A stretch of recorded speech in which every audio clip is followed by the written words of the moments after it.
L'homme ne vivra pas de pain seulement, mais de toute parole qui sort de la bouche de Dieu. Voici votre moment de méditation quotidienne. Quand l'amour divin peut agir, le 20 mars. Je réparerai leur infidélité. J'aurai pour eux un amour sincère. Osée 14, verset 4. Que personne ne pense obtenir la faveur de Dieu en confessant ses péchés à son prochain ou croit qu'il a un certain mérite à agir ainsi. Le Seigneur désire que nous allions à lui journellement avec nos inquiétudes et que nous lui confessions nos péchés afin qu'il puisse nous donner du repos à nos âmes. Confessez vos péchés secrets à Dieu seul. Avouez les errements de votre cœur à celui qui sait parfaitement comment régler votre cas. Si vous avez péché contre votre prochain, avouez-lui vos torts et efforcez-vous de les réparer. Puis, réclamez-vous de la bénédiction de Dieu. Venez à lui tel que vous êtes et laissez-le guérir vos infirmités. Présentez votre cas au trône de la grâce, afin que son œuvre se fasse complètement en vous. Soyez sincères avec Dieu et avec vous-même.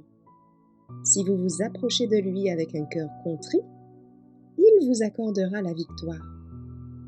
Vous ne serez ni mal compris, ni mal jugé de sa part. Vos frères ne peuvent vous absoudre pour votre péché, ni laver votre iniquité. Jésus seul peut vous donner la paix. Quel péché serait trop grave pour qu'il puisse les pardonner? Quelle âme serait trop noire et trop oppressée par le péché pour qu'il la sauve? Il est compatissant, ne regardant pas à notre prétendu mérite, mais dans son immense bonté, il pardonne nos rechutes et nous aime librement, tout pécheur que nous sommes encore. Il est lent à la colère, riche en bonté. Néhémie 9, verset 17. Il y a un remède pour l'âme qui souffre du péché. Ce remède, c'est Jésus, notre Sauveur. Sa grâce suffit aux plus faibles comme aux plus forts. Et les plus forts doivent aussi obtenir sa grâce ou périr. J'ai vu comment on pouvait obtenir cette grâce.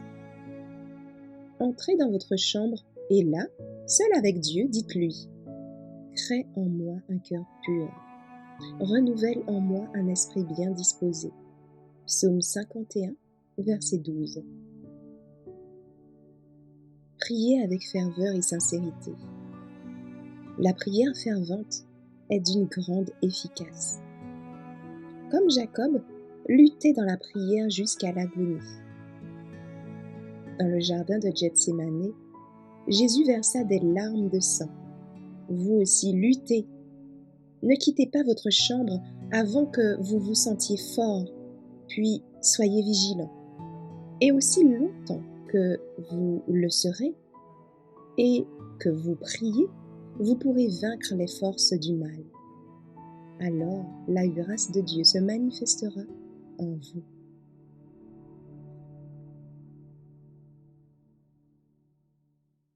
Merci d'avoir écouté cette présentation.